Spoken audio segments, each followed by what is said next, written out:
신학이란 무엇인가? 알리스터 맥그레스. 4장 근현대. 약 1750년에서 현재. 신학의 역사를 다루는 마지막 장인 4장에서는 1750년 무렵부터 현재까지 기독교 신학이 발전해 온 과정을 살펴본다. 이 기간에 기독교는 중요한 변화를 겪었고 또 전통적인 본거지인 유럽을 벗어나 밖으로 확장하였다. 물론 그 안에서도 커다란 갈등과 어려움을 겪었다. 기독교 신학은 이 시기에 걸쳐 유럽과 북미의 저술가들의 깊은 영향을 받았으나 점차 전 세계적인 현상이 되기에 이르렀다. 1750년 무렵 이후로 기독교 신학의 저술과 연구와 논쟁이 엄청나게 늘고 다양화된 까닭에 이 개괄적 장에서는 몇 가지 주요한 경향과 발전을 훑어보는 것으로 만족할 수밖에 없다. 지면의 제약으로 인해 신학 전반을 포괄적으로 다루고 필요한 모든 것을 세세하게 논하기는 힘들다. 그러나 다양한 목적에 맞게끔 세부적인 사항을 완벽하게 다루지는 못해도 할 수 있는 한 현대 신학 지평을 골고루 살펴볼 것이다. 먼저 최근 몇 세기 동안 기독교 신학이 펼쳐진 환경이 어떠한 문화적 발전 현상들로 이루어졌는지 살펴본다. 이어서 그 시대 신학을 형성하는 데 중요한 역할을 한 일부 신학자를 살펴본다. 그들 모두는 최근의 신학 논쟁에도 여전히 인용되며 연구되고 있다. 마지막으로 이 기간 동안에 중요한 것으로 등장한 운동이나 학파들을 살펴본다. 서구의 문화 발전과 신학. 근세의 등장은 기독교 신학에 새로운 도전장을 던졌다. 종교 전쟁의 결과로 제도화된 종교에 대한 문화적 불신이 증가했고 종교의 사회적 역할과 합리성은 의문시되었다. 아마 더욱 중요한 것은 르네 데카르트의 방법 서설과 스피노자의 윤리학이 출간되어 신앙의 토대의 유효성을 평가하는 일과 관련해서 이성의 역할을 강조하는 문화를 창조한 일일 것이다. 현대 철학의 결정적인 특징은 하나님을 끌어들이지 않고서 이성의 필연적 진리에만 기초하여 믿음의 확실성을 수립하려고 시도한 것이다. 계몽주의라는 어휘는 19세기 후반에 이 새로운 문화적 분위기를 가리키기 위해 도입되었다. 그것은 인간 이성의 근본 역할을 강조하여 18세기 서구 문화 안에서 주도권을 잡았다. 계몽주의는 유럽과 미국의 많은 지역에서 다양한 형태를 취했던 복잡한 운동이었다. 계몽주의의 분명한 특성 중 하나는 세상의 비밀을 꿰뚫어 파악하는 이성의 능력을 강조한 데 있다. 이제 인류는 하나님의 도움을 받을 필요 없이 스스로 생각할 수 있다. 독립적인 인간 이성은 전통적으로 신학자들의 몫으로 맡겨졌던 세상의 여러 면모를 포함해 세상 전체를 이해할 수 있게 되었다. 흔히 계몽주의와 동의어로 사용되는 이성의 시대라는 구절은 오해하기 쉽다. 이 말은 그 시대 이전에는 이성이 무시되거나 하찮은 것으로 여겨져 왔다는 의미를 함축한다. 이 장에서 살펴보았듯이 중세 시대는 이성의 시대라고 불릴 자격이 충분하다. 하지만 중세는 이성을 주로 비판적인 도구로 생각했다. 이에 반해 계몽주의는 이성을 신뢰할 수 있는 지식의 토대로 다루었다. 그런데 이런 변화가 서구의 문화적 분위기 속에서 어떻게 나타났을까? 이에 답하기 위해 우리는 서유럽에서 종교전쟁 이후 형성된 종교에 대한 무관심을 살펴볼 필요가 있다. 종교전쟁과 종교적 무관심. 1700년경에 서유럽은 끝이 보이지 않는 종교전쟁에 지쳐 있었다. 전쟁은 사회적 분열과 경제적 궁핍을 초래했다. 30년 전쟁은 루터주의, 개혁주의, 카톨릭주의의 지역과 국가가 모두 참여한 국제적인 종교 갈등이었고 마침내 독일 내전으로 이어졌다. 그 전쟁이 우여곡절 끝에 베스트팔렌 평화조약으로 끝났을 때 종교적 열정은 종교전쟁 때문에 한 방울도 남김없이 증발한 상태가 되었다. 사람들은 그것으로 충분하다고 여겼다. 평화를 향한 열망은 종교 전쟁에 대하여 관용을 강조하고 서로 더 많이 인내하는 쪽으로 이끌었다. 이렇게 해서 계몽주의가 종교를 국가 정책이라기보다 사적인 믿음의 문제로 주장하게 되는 무대가 마련되었다. 지적 영역과 정치적 영역 모두에서 종교는 국제적 그리고 국가적 갈등의 원천으로 여겨졌고 복이라기보다는 짐으로 느껴졌다. 종교적 광신에 대한 혐오가 나타났으며 이것은 쉽게 종교 자체에 대한 혐오로 변화했다. 존 로크는 자신의 저서 관용에 관한 편지에서 종교가 사회적 갈등과 불안의 기저가 되지 않도록 최소한 어느 정도까지 종교적 다양성에 대해서는 관용이 필요하다고 주장하였다. 로크의 사상은 종교 논쟁에 지쳐 있었던 시대의 반교리적 분위기 속에서 큰 공감을 얻었다. 로크는 제한적인 종교적 관용을 베풀어야 하는 세 가지 근본 이유를 설명했다. 서로 진리라고 주장하며 다투는 종교들 사이에 국가가 끼어들어 판단하는 일은 불가능하다. 이 땅의 어떤 심판자도 그러한 논쟁을 해결하기 위해 나설 수 없다고 로크는 주장했다. 이런 까닭에 종교적 다원성을 용인해야 한다. 2. 비록 어떤 종교가 다른 모든 종교들보다 훨씬 우월하다는 점을 인정한다고 해도 그 종교를 법으로 강요하는 것이 이 종교가 지닌 바람직한 목표에 이르게 해주지는 않는다. 3. 종교적 획일성을 강요해서 얻는 결과는 계속해서 다원성을 인정함으로써 얻는 결과보다 훨씬 나쁘다. 종교적인 강압은 내적인 불화를 일으키며 심지어 종교 전쟁으로 이어지기도 한다. 종교의 도구마가 아니라 인간 이성이 종교 갈등으로 이어지는 분쟁을 해결하는 최선의 방법이 된다고 보아야 한다. 18세기에 이렇게 이성을 지켜 세웠던 현상의 의미를 가장 잘 보여주는 예를 크리스티안 볼프의 책 신과 세계와 영원 그리고 세상 모든 것에 관한 이성적 사유에 실린 권두사파에서 만날 수 있다. 지성을 칭송하는 이 멋진 그림은 이성을 뜻하는 자애롭고 따뜻한 태양이 세상을 향해 미소를 보내며 미신의 구름과 그늘을 몰아내고 있는 모습을 담고 있다. 새로운 이성의 시대가 밝았다. 밤이 낮에게 길을 내주어야 하듯 이전 세대를 뒤덮었던 어둠은 사라지게 된다. 이것이 전쟁으로 피폐해진 유럽의 희망과 두려움 속에 울려 퍼진 강력한 미래상이었다. 이성에 호소하는 것이 사회와 종교, 정치의 안정을 이루는 길이 될 수 있을까? 계몽주의의 발흥. 19세기 이후에 계몽주의로 알려져진 운동은 18세기 유럽과 북미에서 나타났던 문화적 지적 현상을 가리키는 것으로 이해되는데 이 지역에서는 일반적으로 이성을 종교적 믿음의 편파성을 극복하는 수단으로 강조했다. 계몽주의가 출현한 원인 중 하나는 17세기 후반에 발달한 영국의 이신론이었다. 아이작 뉴턴은 우주가 지적 창조자가 합리적으로 설계하고 제작한 커다란 기계와 같다고 주장하였다. 이신론은 신앙의 초자연적 차원들을 극단적으로 축소했으며 기독교를 본질상 인간 이성과 조화를 이루어오는 합리적인 도덕 종교로 제시하였다. 하나님은 뉴턴 역학이 밝혀낸 조화롭고 질서 잡힌 우주의 창조자로 이해되었다. 하나님은 더 이상 하나님이 신경 쓰지 않아도 스스로 규칙 바르게 움직이는 멋진 기계적 우주를 만드신 신성한 시계의 제작자였다.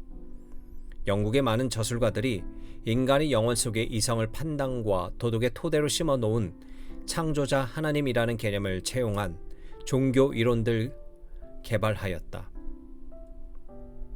이성은 인간 영혼에 비치며 문화적 특수성을 초월한다.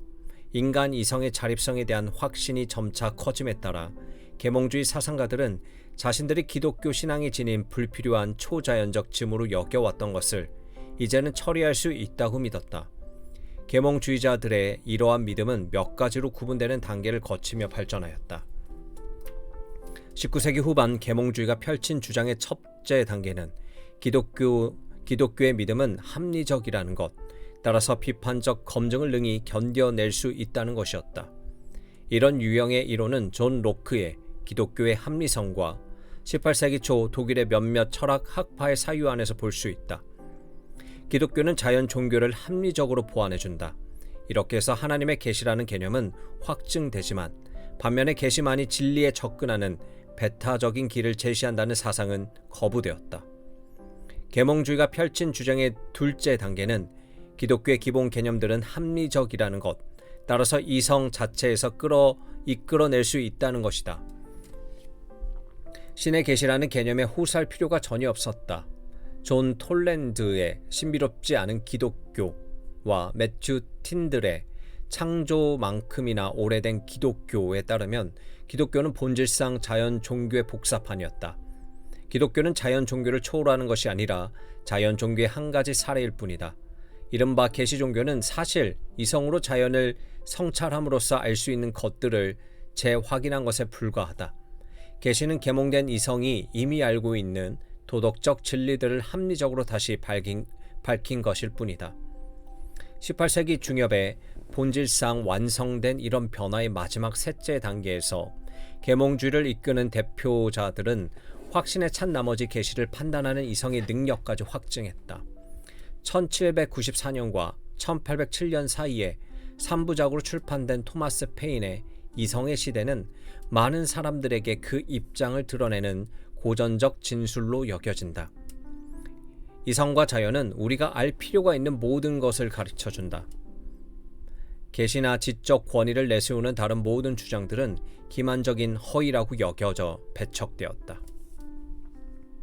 기독교 신학에 대한 계몽주의의 비판, 사례 연구. 계몽주의의 합리적 종교는 여러 가지 주요 영역에서 전통적인 기독교 신학과 갈등을 일으켰다. 다음의 주제들이 특히 중요하다. 계시 개념. 계시 개념은 전통적인 기독교 신학에서 핵심이 되는 중요한 것이었다. 많은 기독교 신학자들, 토마스 아퀴나스와 장 칼뱅 등이 하나님에 대한 자연적 인식의 가능성을 인정하면서도 이 자연적 지식은 성서에서 증언하는 초자연적인 신의 계시에 의해 보완될 필요가 있음을 분명히 주장했다. 계몽주의는 초자연적 계시라는 개념 자체를 점차 강하게 비판하기 시작했다. 첫째, 초자연적 계시는 필요 없다. 둘째, 초자연적 계시에는 인간 이성이 지니는 보편성을 찾아볼 수 없다. 이성은 누구나 손에 넣을 수 있는데 반해 계시는 선택된 소수에게만 허락된 것이라고 주장했다. 이와 관련해 고트홀드, 에브라임 레싱 등의 계몽주의 사상가들이 전통적 계시 개념에 대한 자신들의 생각을 드러내기 위해 사용한 구절이 특수성의 걸림돌이다. 하나님의 계시가 어떻게 지리적이나 역사적인 영역에 한정되거나 예수 그리스도의 역사적 인격과 결부되어 제한될 수 있겠는가? 성경의 지휘와 해석. 기독교와 카톨릭을 포함해 전통 기독교 내에서는 여전히 성경을 하나님의 영감으로 기록되어 교리와 도덕의 원천이 되는 것으로 보았으며 다른 유형의 문헌과 차별화하였다. 계몽주의는 이러한 가정의 문제가 있다고 보고 성서에 대한 비판적 연구 방법을 일으켰다. 독일의 계몽주의 신학자들은 이미 이신론 속에 퍼져 있던 개념들을 발전시키면서 성경은 많은 사람의 노력으로 이루어진 작품이요 여러 곳에서 내적인 모습을 드러낸다는 명제를 주장하였으며 또한 성경도 여타 문헌들과 마찬가지로 동일한 문헌 분석과 해석 방법론을 따라야 한다고 보았다. 예수 그리스도의 정체성과 의미. 계몽주의가 전통 기독교 신앙에 크게 도전한 세 번째 영역은 나사렛 예수의 인격과 관계가 있다. 특히 두 가지 중요한 발전을 주목할 필요가 있다. 역사적 예수 탐구와 도덕적 속죄 이론이 그것이다. 이신론과 독일 계몽주의는 모두 역사의 실제 예수와 신약 성경이 그의 의미를 해석한 것 사이에는 심각한 모순이 있다는 명제를 주장하였다.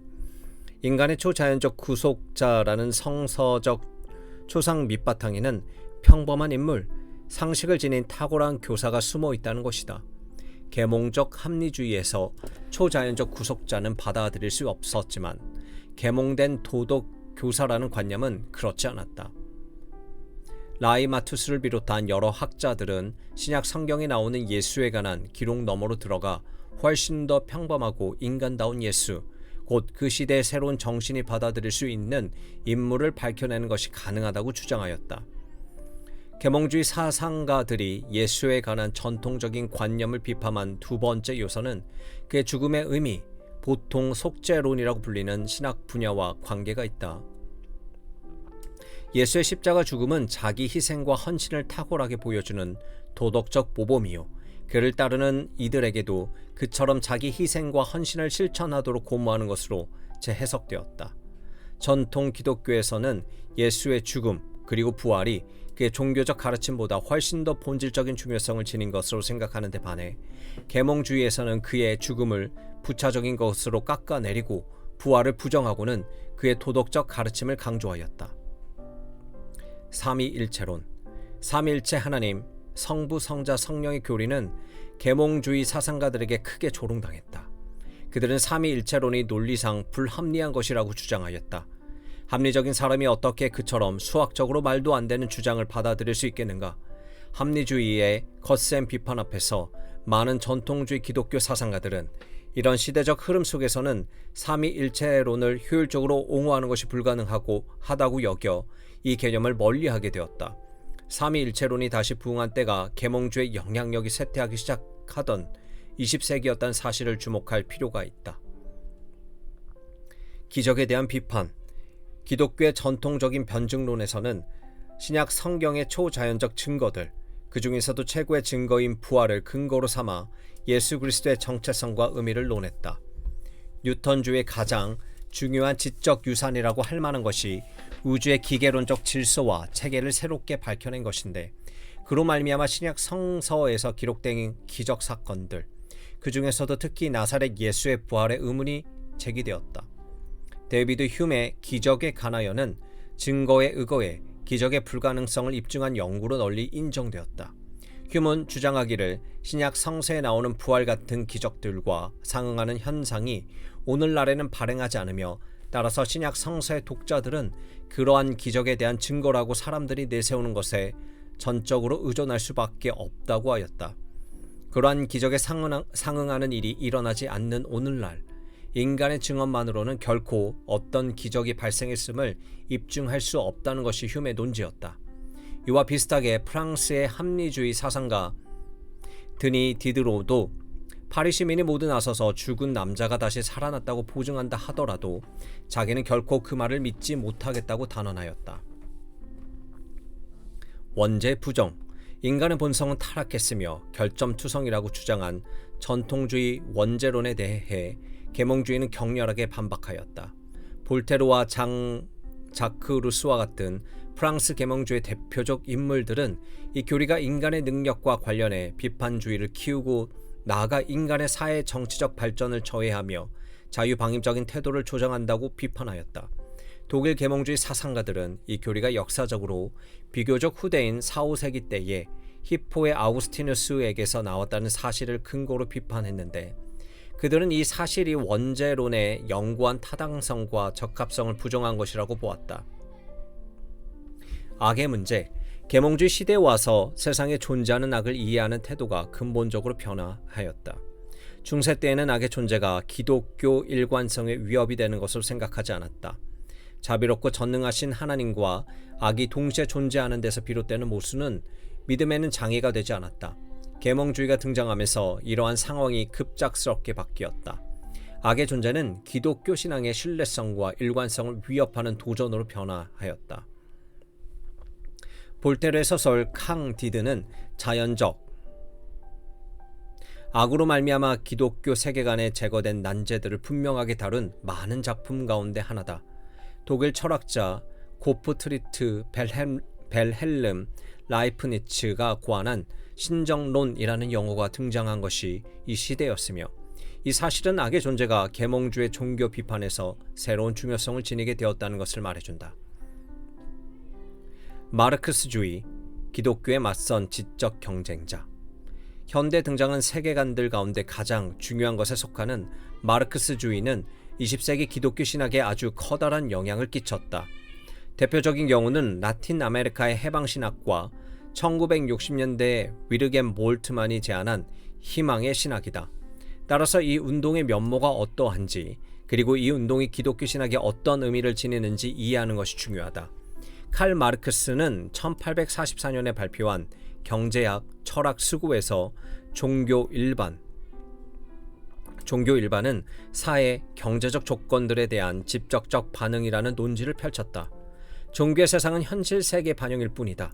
종교는 사회, 경제적 소외의 산물이다.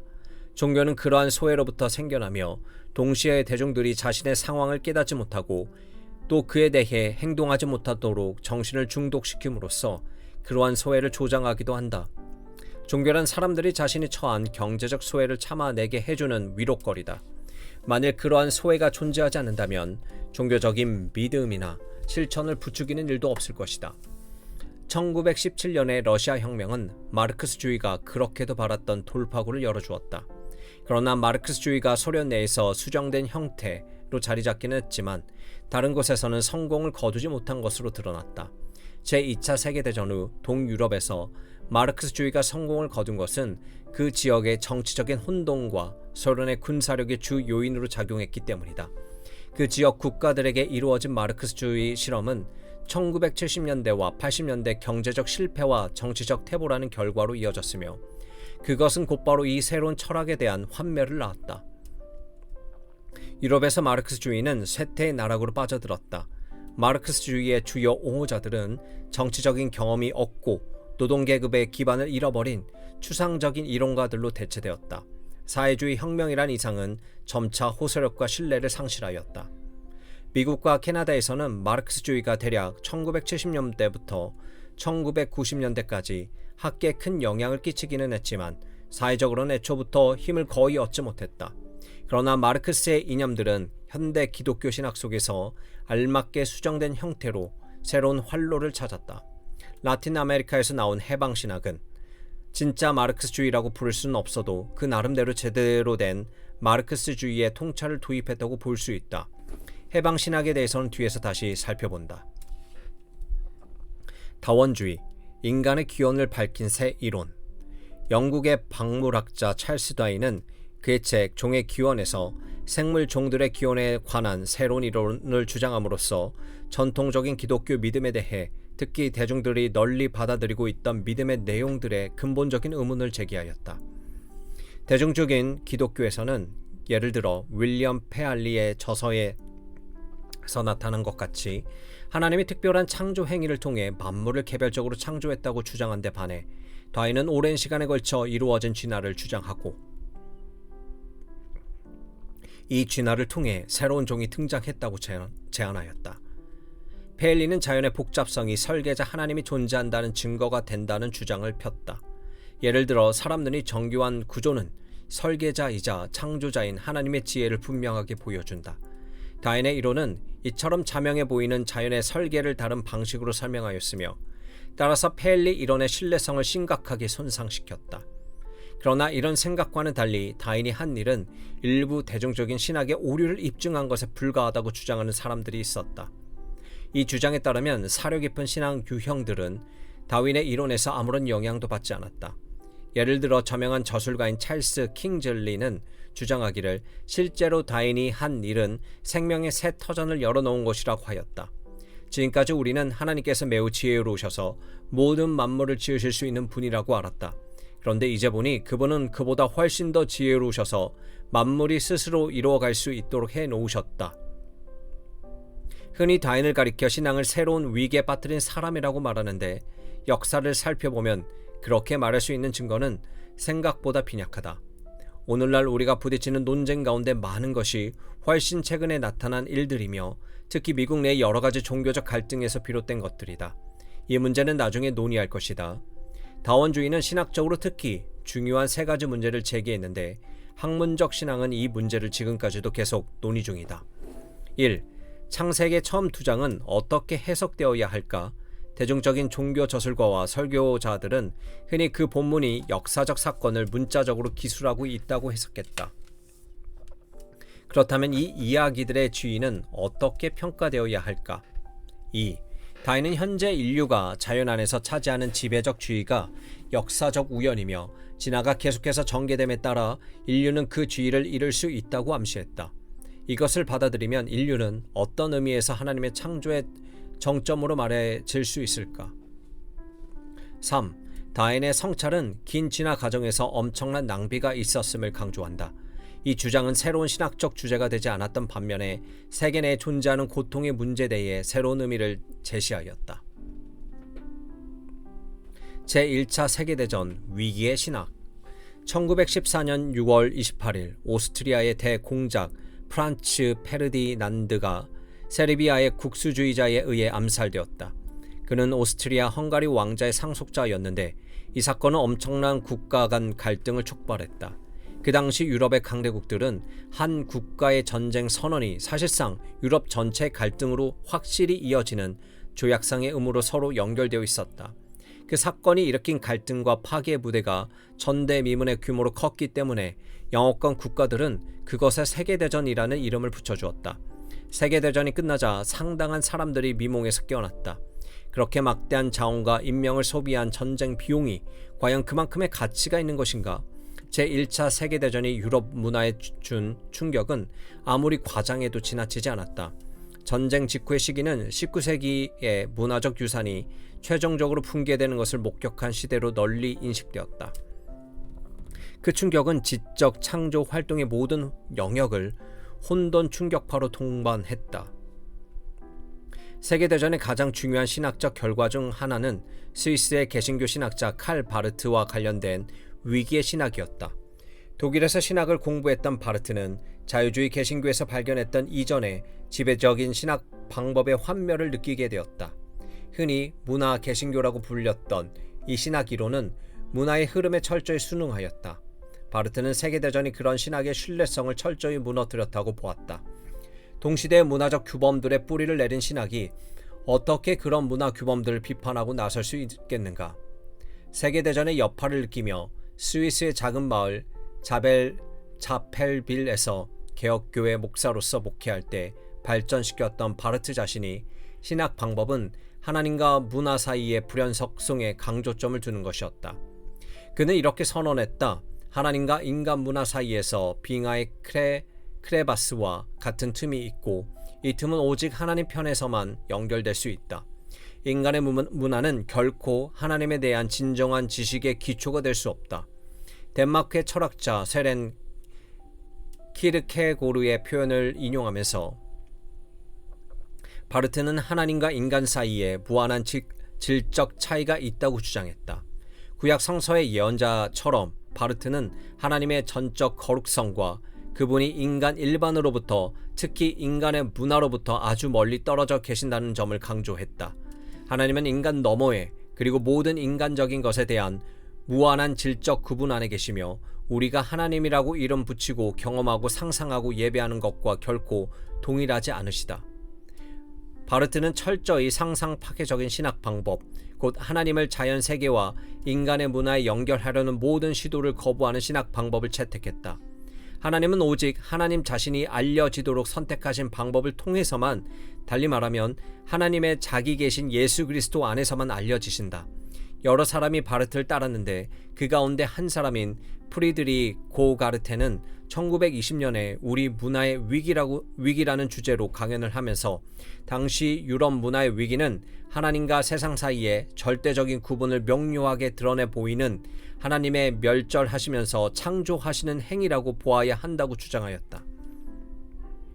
신학은 종말을 고한 시대와 아직 도래하지 않았고 알려지지 않는 새로운 시대 사이에 위치하고 있다. 그것은 빈 공간 안에서 살아가는 것과 같다. 우리는 이 중요한 운동의 몇 가지 주례를 나중에 살펴볼 것이다. 포스트모더니즘, 현대 신학의 의제들을 넘어서 제2차 세계대전 이후에 서구에서 중요한 문화적 변화들이 일어났다.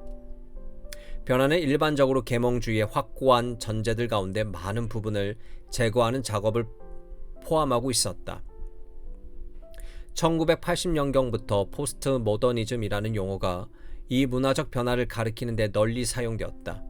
장 프랑스와 리오타르가 포스트 모던의 조건에서 처음으로 포스트 모더니즘을 독특한 지적, 문화적 운동으로 제안한 것에 공감한 사람들이 널리 의견을 모으면서 이 용어를 사용하게 되었다.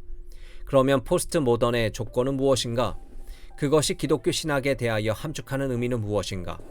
포스트 모더니즘의 철학적 토대는 마르틴 하이데거의 존재 시간, 루트비 비트겐슈타인의 철학적 탐구, 그리고 한스 게오르트 가다머의 진리와 방법으로 거슬러 올라간다.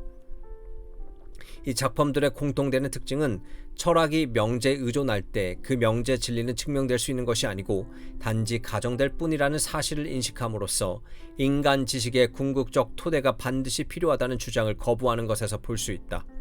이러한 거부는 계몽주의 방법론에서 완전히 갈라서는 것을 의미했으며 인간 지식의 본성에 관해 새 방식으로 생각할 길을 열어주었다. 그렇게 해서 그 거부는 기독교 신학을 위대한 새로운 기회를 창조했다.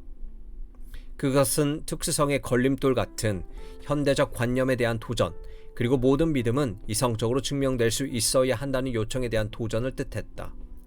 포스트 모던의 조건을 계몽주의 합리성 개념에 대한 비판이자 동시에 대안들의 제안이라고 생각하면서 도움이 된다.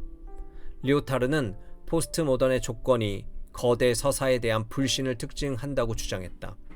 여기서 그는 만물을 포괄적으로 설명하는 틀을 제공한다고 주장하는 지배 담론에 대해 점점 더 강한 의구심을 나타내고 있다.